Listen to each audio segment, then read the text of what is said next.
Bismillahirrahmanirrahim. Assalamualaikum warahmatullahi wabarakatuh. Alhamdulillah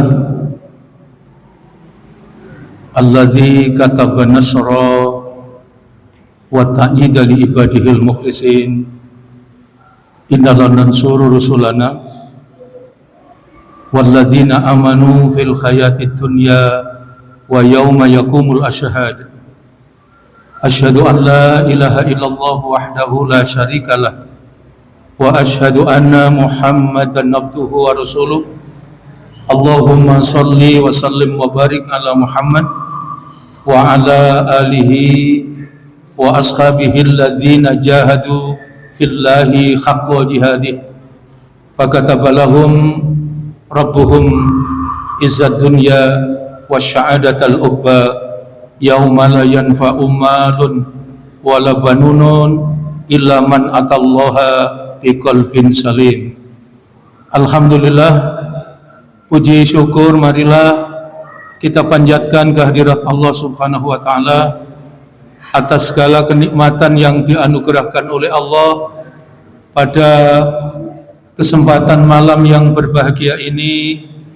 Allah mudahkan langkah kita, bersama-sama kita bisa hadir, kita bisa memenuhi jamuan istimewa, undangan yang disediakan oleh Allah, bisa melaksanakan sholat maghrib secara berjamaah, tentu dengan harapan mudah-mudahan ibadah kita ini diterima oleh Allah Subhanahu wa taala. Semoga kita semua yang hadir di majelis ini, hidup kita semua diselamatkan, dimuliakan dan dibahagiakan oleh Allah Subhanahu wa taala. Pada kesempatan malam yang berbahagia ini, kita akan membicarakan tentang hidup ini adalah perjuangan. Allah Subhanahu wa taala memberikan petunjuk kepada kita di Al-Qur'an bahwa kita diperintah oleh Allah untuk berjuang. Panjenengan bisa pirsani di Al-Qur'an surat ke-90, surat Al-Balad, ayatnya ayat 12, ayatnya ayat 13. Di ayat 12 itu Allah memberikan petunjuk kepada kita, wa ma adraka mal aqabah. Tahukah kalian jalan perjuangan? Tahukah kalian jalan yang sukar? Tahukah kalian jalan yang mendaki? Jalan perjuangan yang diingatkan oleh Allah. Wa ma adraka mal aqabah. Dan di ayat ke-13 itu Allah memberikan petunjuk, fakku raqabah. Fakku itu fi'il amar, perintah dari Allah. Bebaskan, merdekakan dirimu dari apa? Dari raqabah. Raqabah itu secara harfiah budak, tetapi makna sesungguhnya segala apa yang menjerat leher kita itu namanya raqabah. Kalau uang, kalau harta, kalau jabatan, kalau segala pernik kesenangan dunia itu kemudian melupakan kita kepada Allah, menghilangkan kedekatan dan rasa cinta kita kepada Allah. Bahkan dengan itu semua, yang paling parah menjadikan kita durhaka kepada Allah, itu namanya raqabah. Kalau istri, suami, pasangan, anak, keluarga yang kita cintai itu kemudian menghilangkan rasa cinta kita kepada Allah, menghilangkan dan menjauhkan kedekatan kita kepada Allah, bahkan seperti tadi bisa-bisa menjadikan kita durhaka kepada Allah, itu namanya raqabah. Maka jangan diperbudak oleh itu semua. Kita diperintah oleh Allah dalam hidup supaya berjuang sekuat tenaga, tidak pernah lelah, tidak pernah capek, tidak pernah jatuh ke dalam keputusasaan. Terus ambil bagian yang sulit, yang terjal, yang mendaki jalan perjuangan supaya kita tidak diperbudak oleh itu semua. Oleh karena itu, dalam kesempatan yang berbahagia ini, pertama, mari kita renungkan apa yang harus kita perjuangkan kalau begitu. Hidup ini punya dengan segala banyak kebutuhan, tetapi untuk memenuhi kebutuhan itu kita tidak serta-merta menghalalkan segala cara. Oleh karena itu, pertama, kita diperintah jangan pernah lelah berjuang. Untuk apa? Untuk mencari rezeki yang halal. Inilah yang ditunjukkan oleh Allah, istimewanya kita umat Nabi Muhammad. Panjenengan bisa pirsani Quran surat ke-48, surat ke-48, surat Al-Fat, ayatnya ayat 29. Di surat Al-Fat ayat 29 itu Allah memberikan petunjuk kepada kita tentang keistimewaan umat Nabi Muhammad.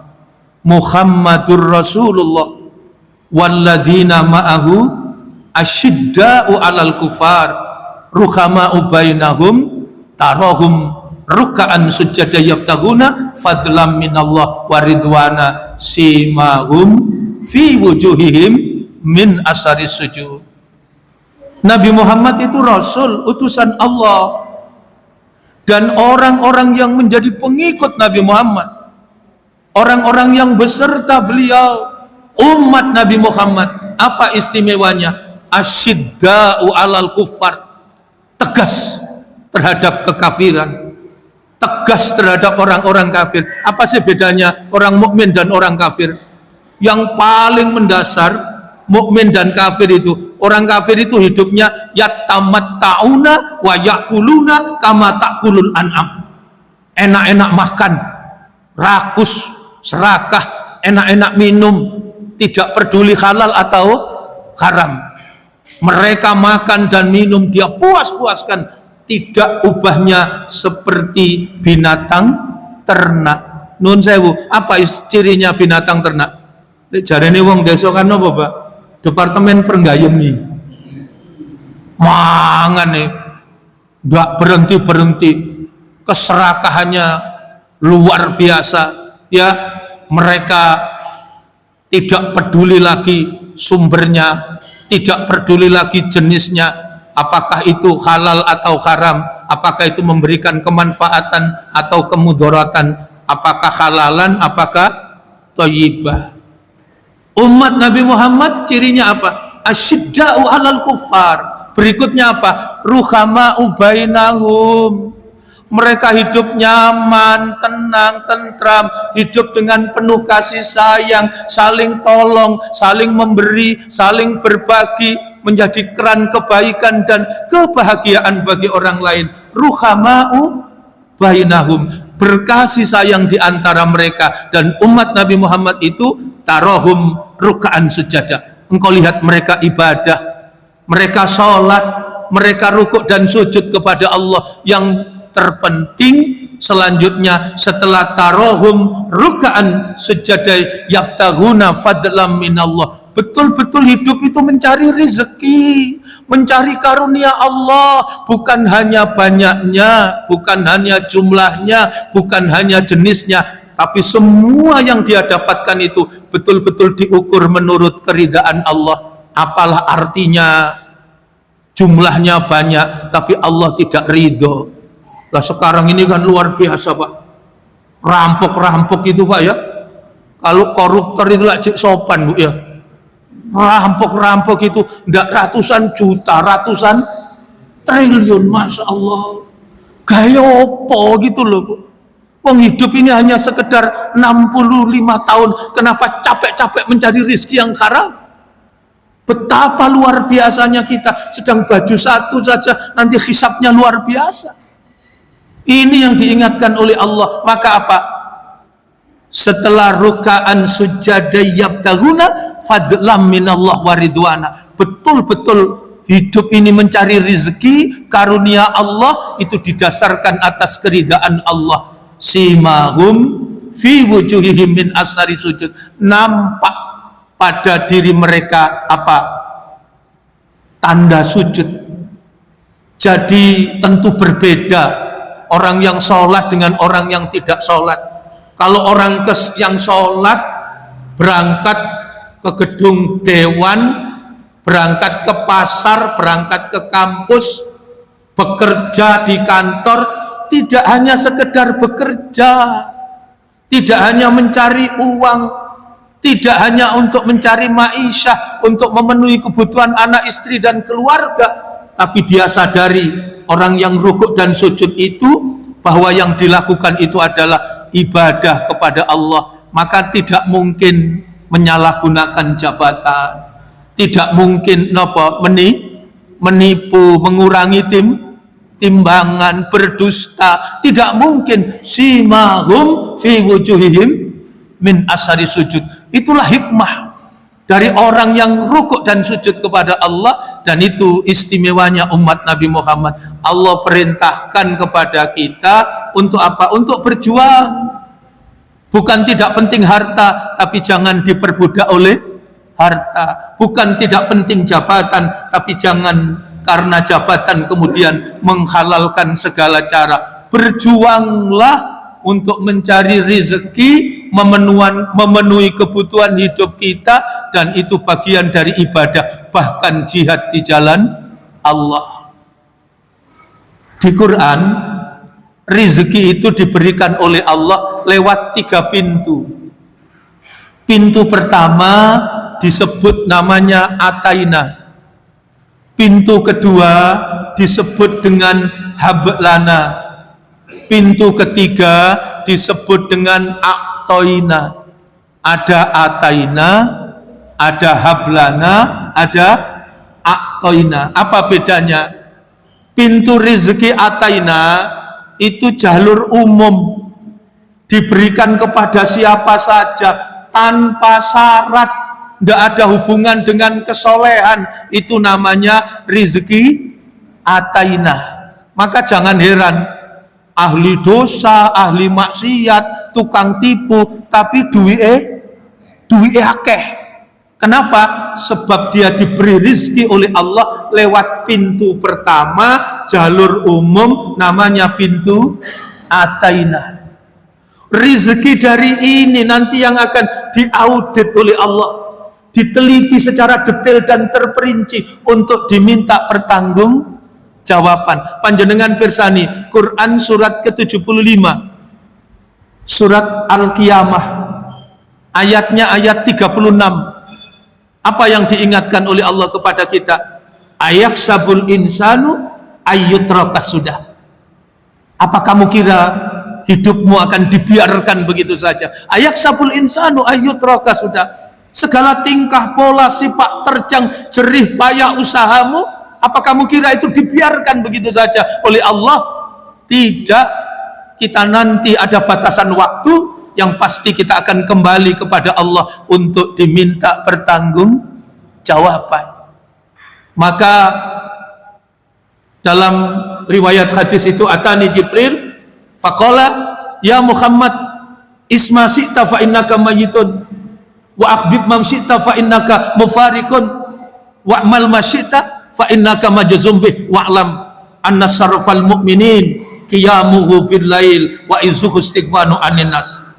Suatu saat Allah mengutus malaikat Jibril mendidik dan mengajarkan kepada kita untuk jangan jatuh ke dalam kehinaan, hiduplah dalam kemuliaan. Apa yang diajarkan Muhammad? Sampaikan isma syi'ta, silahkan hidup semau-mau kalian, tapi ingat fa innaka mayyitun, kita semua pasti akan mati. Yang kedua, wa akhbib man syi'ta, silakan hidup cinta dengan segala apa kesenangan di dunia, tidak ada yang dilarang, tapi tanpa keteguhan, ketaatan dan keyakinan kepada Allah, apa yang kita miliki, apa yang kita cintai itu pasti akan berpisah dengan kita. Yang ketiga, wa'mal masyita, silakan berbuat di dunia ini semau-mau kita, tapi ingat, apapun yang kita lakukan pasti akan diminta pertanggungjawaban. Itulah yang ditunjukkan. Maka kemudian Allah tunjukkan jalan petunjuk yang diberikan oleh Allah. Wa'lam, ketahuilah, annas sarafal mu'minin, sesungguhnya kemuliaan hidup bagi orang yang betul-betul beriman, orang yang betul-betul yakin kepada Allah. Tandanya dua. Apa? Orang yang hidup mulia itu pertama, qiyamuhu billail, menghidupkan malam. Yang kedua, wa izzuhu istighwanu aninas, dan hidup tidak bersandar, tidak berharap, tidak bergantung kepada manusia, meneguhkan keyakinan kepada Allah, kemudian menjadikan malam-malamnya malam yang hidup untuk bertakarrub, mendekatkan diri kepada Allah, untuk minta bimbingan, petunjuk dan pertolongan, supaya kita bersyukur atas semua apa yang Allah anugerahkan, bersabar terhadap segala apa yang Allah ujikan untuk hidup dan kehidupan kita. Maka yang pertama, Allah mendidik kepada kita apa? Berjuang. Dan berjuang apa? Berjuang yang paling mendasar adalah berjuang memenuhi kebutuhan dengan cara mencari rizki yang halal. Mudah-mudahan umur kita ini barokah. Allah berikan rezeki kepada kita, Allah berikan kemudahan, yang rizki itu bisa menjadi bekal ibadah kita kepada Allah Subhanahu wa ta'ala. Yang kedua, kita ini diperintah untuk berjuang. Berjuang apa? Berjuang mengisi hidup ini dengan beramal soleh, terus menjaga dan merawat iman menuju derajat kesempurnaan iman. Panjenengan pirsani, Quran surat keberapa itu? Surat ke-103 ya, surat yang paling populer. Wal asri innal insana lafi khusrin illal ladzina amanu wa amilus solihati wa tawassaw bil haq wa tawassaw bis sabr.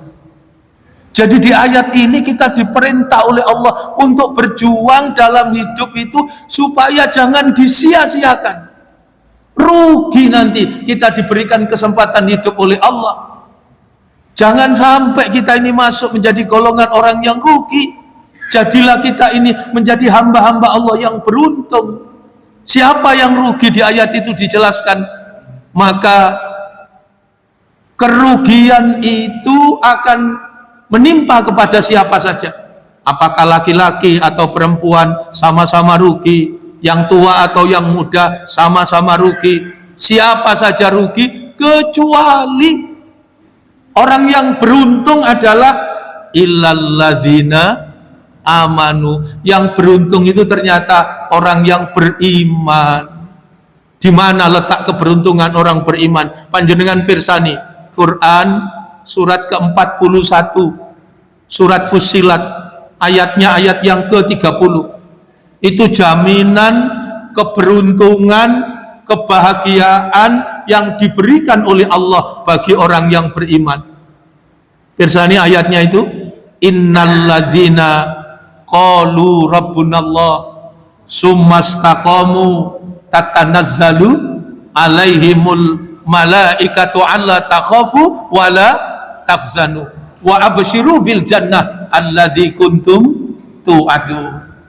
Di ayat ini Allah betul-betul jamin, ibu bapak jamaah rahimakumullah, orang yang beriman itu orang yang betul-betul yakin kepada Allah, sampai lisannya itu betul-betul mantap mengucapkan untuk menjawab persoalan hidupnya dengan satu kata, Rabbunallah, Tuhanku adalah Allah.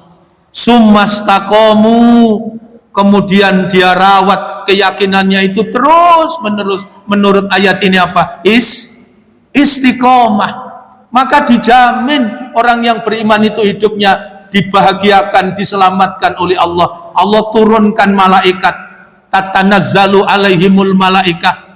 Malaikat ini memberikan inspirasi, malaikat ini memberikan motivasi, malaikat ini memberikan support, dukungan, dorongan. Malaikat ini meneguhkan keyakinan orang yang beriman itu kepada Allah, sehingga betul-betul orang yang beriman itu bahagia. Allah bahagiakan orang beriman. Di ayat ini, surat ke-41, surat Fussilat ayat yang ke-30, bahagia itu diberikan oleh Allah lewat dua pintu. Pintu pertama yaitu Allah takhafu, diangkat oleh Allah rasa takutnya. Pintu yang kedua apa? Wala tahzanu, diangkat oleh Allah rasa sedihnya. Jadi orang beriman itu hilang rasa takutnya, menjadi pribadi yang bebas, yang merdeka, yang tidak terbelenggu, tidak diperbudak, tidak menghamba kepada apapun dan siapapun kecuali satu, nopo, menjadi hambanya Allah. Dan orang yang menjadi hambanya Allah itu menjadi sumber kebahagiaan. Yang kedua, orang beriman itu dibahagiakan oleh Allah dengan cara apa? Wala takzanu, diangkat oleh Allah rasa sedihnya. Maka orang beriman itu hilang sedihnya. Kenapa?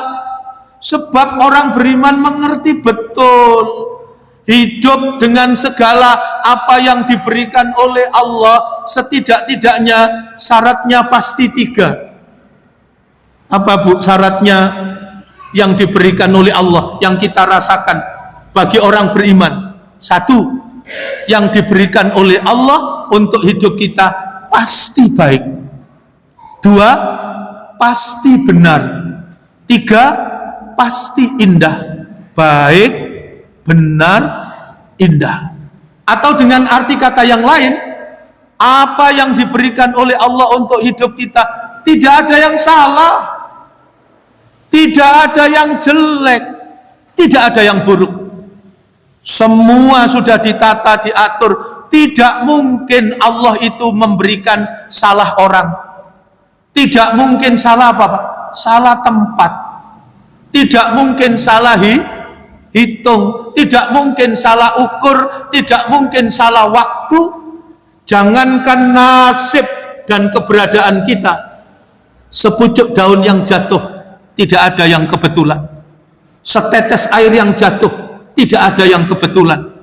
Allah tidak pernah main-main, tidak pernah asal jadi. Semua ditata, diatur, diukur, ditimbang dalam ukuran yang sudah ditetapkan oleh Allah. Sehingga orang beriman mengerti apa yang diberikan oleh Allah. Pasti dia bisa mengambil hikmah dari apa yang diberikan oleh Allah. Itu menjadi sumber kebahagiaan. Sehingga ibu bapak, jamaah rahimakumullah, surat ke-41, surat Fussilat, ayat yang ke-30 itu, hikmahnya orang yang beriman itu, apa yang didapatkan dari orang yang sungguh-sungguh beriman kepada Allah. Dari sekian banyak hikmah, yang terpenting nomor 1, hikmahnya adalah orang beriman itu dalam hidup akan merasakan al-itmi'nan. Nopo al-itmi'nan? Ketenangan.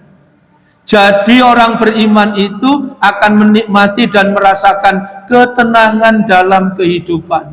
Al-itmi'nan. Jadi kalau kita ini hidup tidak tenang, sesungguhnya ngapunten, tanpa mengurangi arti pentingnya psikolog, psikiater, tapi sesungguhnya kita tidak usah butuh psikolog, psikiater, cukup pada diri kita. Dicari di mana obatnya? Di iman kita. Sepanjang kita sungguh-sungguh beriman kepada Allah, Allah akan hadirkan dalam hidup kita apa? Ketenangan. Yang kedua, apa yang kita rasakan buah dari orang yang beriman kepada Allah? Buah yang kedua adalah busra bil jannah. Apa busra bil jannah? Bergembira dengan surga. Jadi orang beriman itu tidak pernah capek, tidak pernah lelah, terus bersemangat dalam berjuang, sebab dia mengerti betul hidup ini adalah perjuangan, maka dia akan mengisi kehidupan ini dengan semangat berjuang untuk senantiasa mengambil peran dan bagian terpenting merawat dan menjaga kekayaan kita yang paling berharga. Apa tadi? Yaitu iman. Maka illalladzina amanu wa amilus solihati watawa bil haq watawa bis. Surat Al-Asr ini menunjukkan kepada kita Iman yang sempurna itu ada 5 level. Level pertama namanya iman.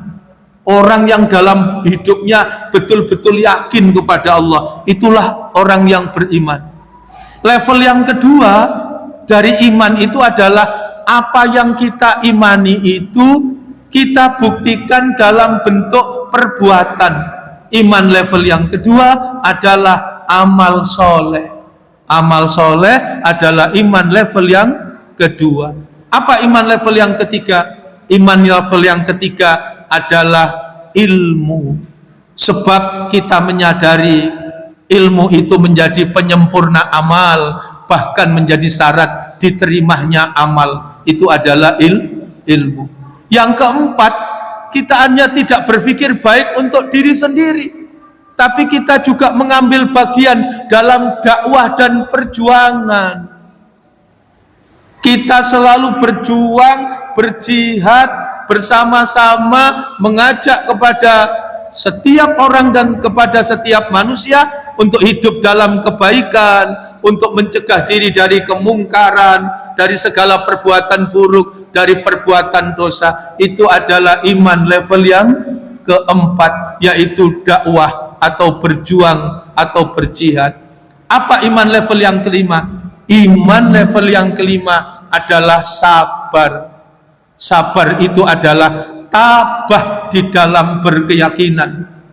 Orang yang mengerti dari resiko di dalam kita berjuang menegakkan kebenaran. Sabar itu bukan pasif, sabar itu aktif, sabar itu adalah kualitas tertinggi, puncak dari orang-orang yang beriman kepada Allah. Maka tidak berlebihan. Kalau panjenengan pirsani di Quran surat ke-13, surat Ar-Ra'du, ayatnya ayat yang ke-24, ternyata orang yang dimasukkan oleh Allah ke dalam surga itu adalah orang yang memiliki derajat tertinggi keimanan, yaitu iman yang sempurna, hidup dengan kesabaran. Panjenengan pirsani ayatnya itu, ayat 24. Ketika masuk surga, dihormat oleh para malaikat, menyambutlah di setiap pintu-pintu surga, dan malaikat itu mengucapkan salam. Apa salamnya, Pak? Salamun alaikum bima sobartum fanikma uqbadar. Salam sejahtera, masuklah kalian ke dalam surga. Inilah tempat yang dijanjikan oleh Allah kepada kalian, disebabkan kalian hidup dengan iman yang sempurna, yaitu kesabaran. Jadi yang kedua, selain kita diperintah berjuang untuk mencari rezeki yang halal, yang kedua apa, Bu? Diperintah kita berjuang untuk mengisi hidup ini dengan amal soleh. Yang ketiga, apa yang diperintahkan oleh Allah untuk kita berjuang? Kita dididik dan diperintah oleh Allah untuk berjuang senantiasa, tidak pernah lelah untuk menuntut ilmu. Sebab dengan ilmu itulah mengantarkan kita menuju derajat kemuliaan, menjadi hamba yang taat, menjadi hamba yang bersyukur, menjadi hamba yang selalu ingat kepada Allah. Orang yang berilmu inilah dengan itu semua derajatnya menjadi tinggi di sisi Allah. Panjenengan pirsani Quran surat ke-17, surat Al-Isra, ayatnya ayat 107. Di surat Al-Isra ayat 107 itu Allah tunjukkan keistimewaan orang yang berilmu. Kul aminu bihi aw la tu'minu innal ladzina utul ilma min qablihi idza yutla alaihim yakhiruna lil adqani sujada. Kul aminu bihi, katakan berimanlah kamu dengannya. Katakan Muhammad, berimanlah kamu dengan Al-Quran.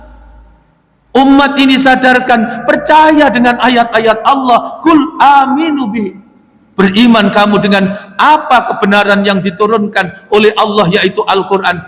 Aw la tu'minu, atau kalian tidak beriman, atau kalian tidak percaya, atau kalian tidak mau ikut petunjuk Allah dari Al-Quran. Tidak apa-apa, sama saja bagi Allah. Kamu beriman silakan, tidak beriman juga silakan. aminu bihi aw la tu'minu.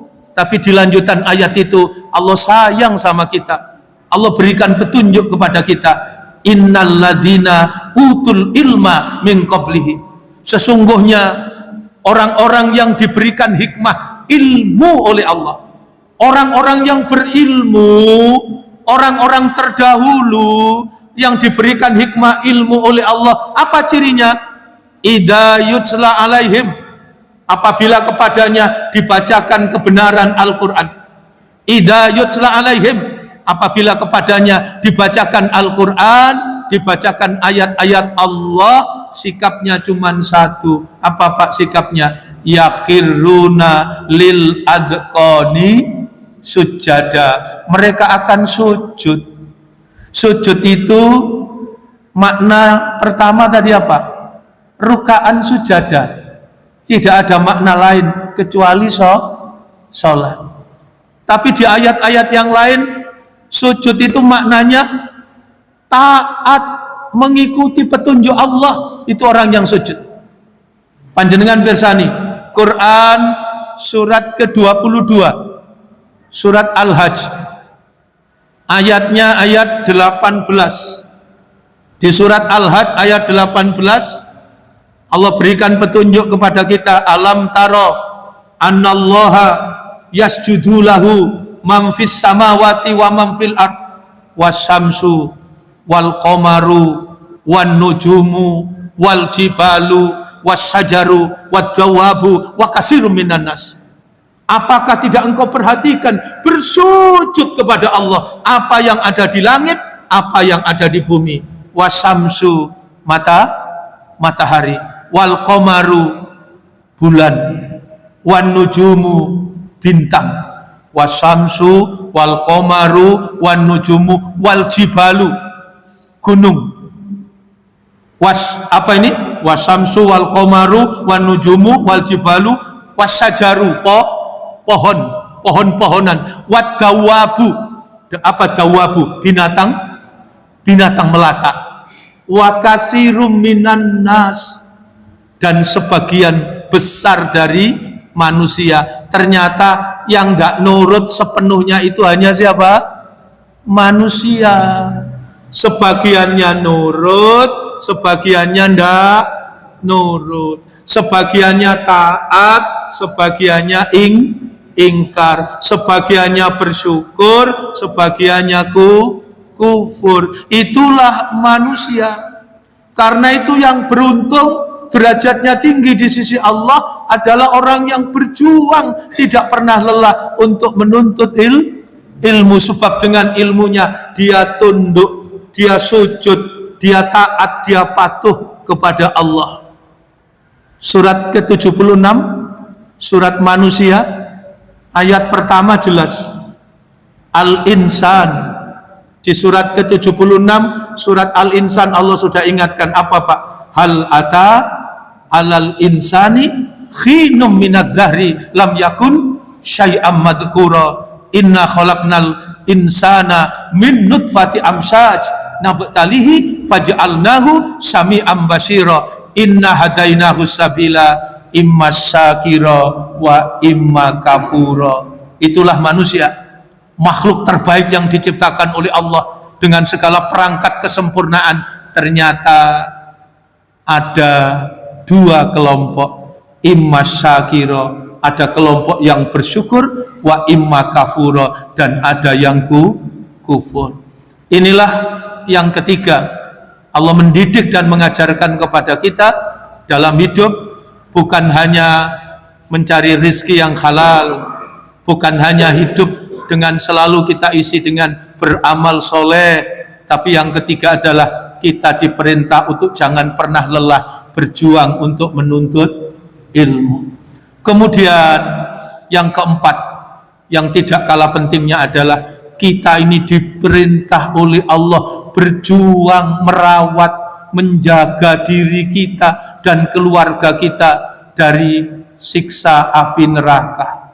Kita diperintah berjuang melalui keluarga kita, menjadi sajadah panjang untuk kita bisa meraih kesuksesan, kebahagiaan kehidupan di dunia dan berlanjut dalam kesempurnaan kebahagiaan hidup di akhirat.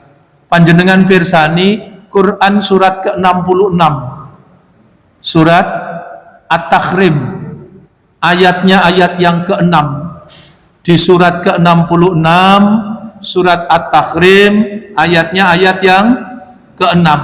Di situ Allah perintahkan supaya kita berjuang membangun keluarga-keluarga kita menjadi keluarga yang bahagia, yang selamat dunia sampai dengan di akhirat, terselamatkan dari azab api di neraka dan dimuliakan oleh Allah, dimasukkan ke dalam surga.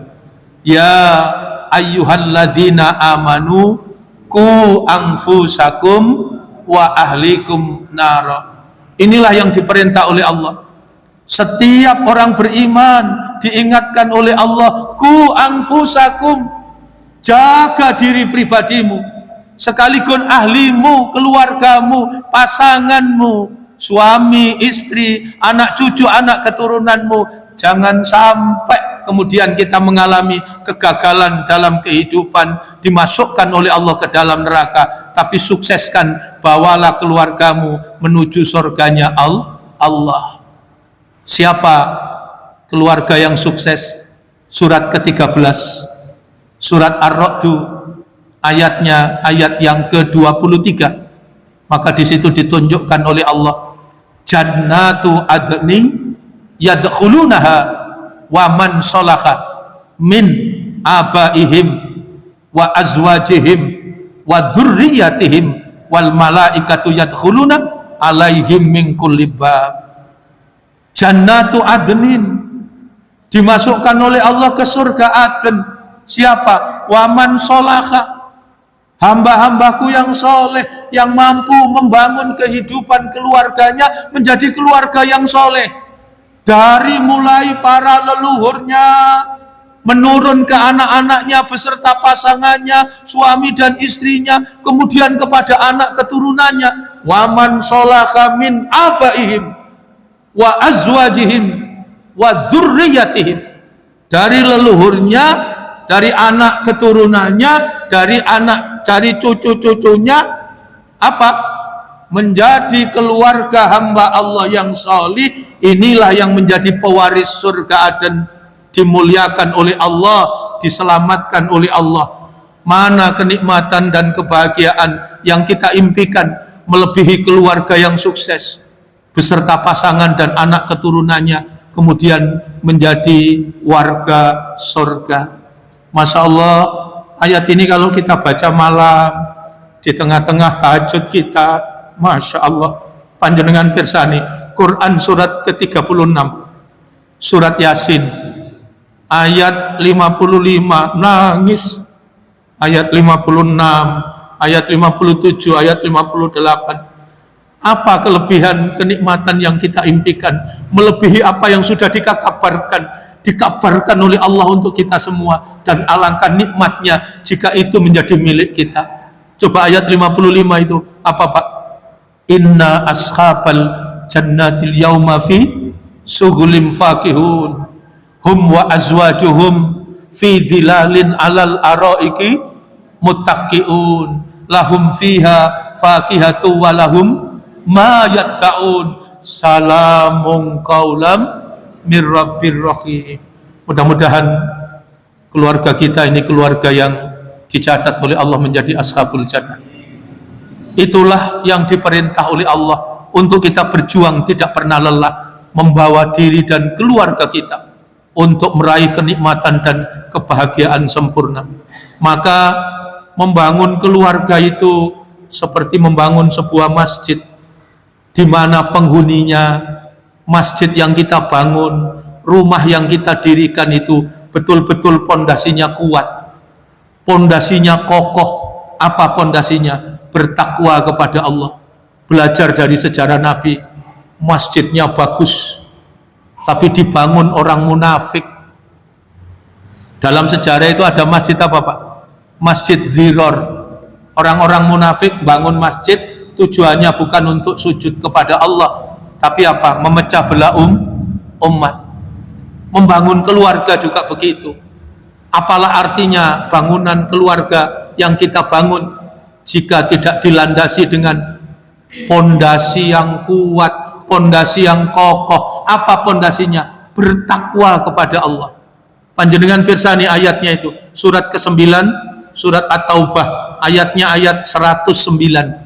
Afaman assasa bunyanahu ala taqwa minallah wa ridwanin khair amman assasa bunyanahu ala taqwa jurufin harin fanhara bihi fi nari jahannam wallahu la yahdil qaumadz zalimin. Apakah bangunan yang kalian bangun betul-betul dibangun dengan landasan pondasi yang kuat? Apa pondasinya? Bertakwa kepada Allah. Atau sebaliknya, bangunan yang kita dirikan itu lemah, rapuh. Di ayat itu disebut dengan istilah Al-Quran jurufin harin, di tepi jurang yang runtuh. Yang pasti bangunan itu akan runtuh, tidak hanya bangunannya, tapi bersama-sama dengan orangnya ke dalam neraka jahanam. Karena itu kepada para laki-laki sebagai pemimpin, Allah ingatkan apa landasan dan motivasi ketika kita membangun keluarga. Diingatkan Bu, berapa kali Bu? 3 kali Bu. Ittaqullaha fin nisa, ittaqullaha fin nisa, ittaqullaha fin nisa. Hai para laki-laki, bertakwa kepada Allah, muliakan hidupmu, jangan pilih hidup dalam kehinaan, bertakwa kepada Allah. Sebab engkau ambil wanita sebagai pasanganmu, engkau ambil wanita sebagai istrimu, engkau ambil wanita itu sebagai ibu bagi anak-anakmu. Itu amanah dari Allah. Fastaqlaltum furujahunna bi kalimatillah. Dan dihalalkan yang asalnya haram itu diikat dengan ikatan yang agung, yaitu dengan kalimat Allah. Karena itu pernikahan itu menggunakan istilah misaqon ghalidhah, perjanjian yang kokoh. Begitu juga panjenengan pirsani Quran surat keempat, surat An-Nisa, ayatnya ayat yang ke-9. Apa yang diingatkan oleh Allah? Wal yaksal ladzina law taraku min khalfihim dzurriatan diafan khafu alaihim falyattaqullah wal yaqulu qaulan syadida. Hendaknya kita sebagai orang tua betul-betul kita harus serius, peduli, betul-betul menaruh perhatian penting untuk menyelamatkan anak-anak kita. Apa yang diamanahkan oleh Allah di keluarga kita. Dengan cara apa? Supaya anak-anak kita tidak jatuh dalam kelemahan. Bagaimana caranya? Setiap kita orang tua diperintah oleh Allah falyattaqullah, untuk bertakwa kepada Allah. Yang kedua, wal yaqulu qaulan sadida, dan menjadi orang tua yang mampu memberikan teladan. Satunya kata dan perbuatan, berkata dengan perkataan yang benar. Inilah perjuangan yang diperintahkan oleh Allah, yaitu kita berjuang melalui keluarga kita. Dan yang tidak kalah pentingnya, keterbatasan waktu, berjuang diperintah oleh Allah untuk apa? Untuk kita mengerti bahwa hidup ini ujian. Maka Allah berikan petunjuk kepada kita, jangan pernah lelah berjuang menghadapi setiap ujian demi ujian dalam kehidupan. Panjenengan pirsani Quran surat kedua, surat Al-Baqarah, ayatnya ayat 155. Itulah contoh ujian yang sulit yang diberikan oleh Allah. Meskipun ujian tidak hanya sekedar itu.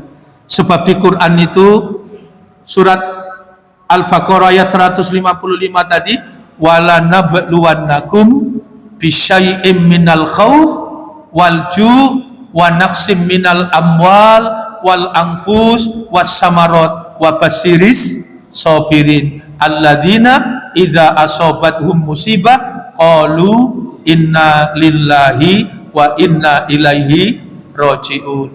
Inilah yang ditunjukkan oleh Allah. Kita harus tidak pernah lelah, kita harus terus berjuang menghadapi setiap ujian demi ujian yang diberikan oleh Allah.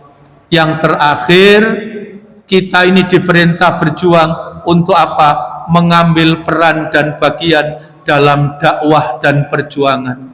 Panjenengan bisa pirsani ayatnya di Quran surat ketiga, surat Ali Imran, ayatnya ayat yang ke-110, di mana Allah sudah tunjukkan kita ini umat yang terbaik, dan umat yang terbaik itu bisa kita dapatkan lewat kesungguh-sungguhan kita dalam berjuang. Kuntum khaira ummatin ukhrijat linnasi ta'muruna bil ma'ruf wa tanhauna 'anil munkar wa tu'minuna billah. Ketika kita mengisi hidup dengan kebaikan dan mengajak orang lain terus berada dalam kebaikan, yaitu ta'muruna bil ma'ruf. Yang kedua apa? Wa tanhauna 'anil munkar, yaitu kita berjuang untuk menyelamatkan kehidupan, menyingkirkan segala keburukan, segala kejahatan, segala kemungkaran. Dengan kita jangan pernah menjadi umat yang lemah, jadilah umat yang kuat, yang berkuasa, yang dengan kekuasaan itu kita gunakan untuk kebaikan dan mencegah berbagai bentuk kemungkaran. Wa tanhauna 'anil munkar. Dan yang ketiga, kita menjadi indah, umat yang sebaik-baik umat, ketika kita ini betul-betul merawat dan menjaga iman kita menjadi iman yang sempurna. Mudah-mudahan umur kita ini barokah.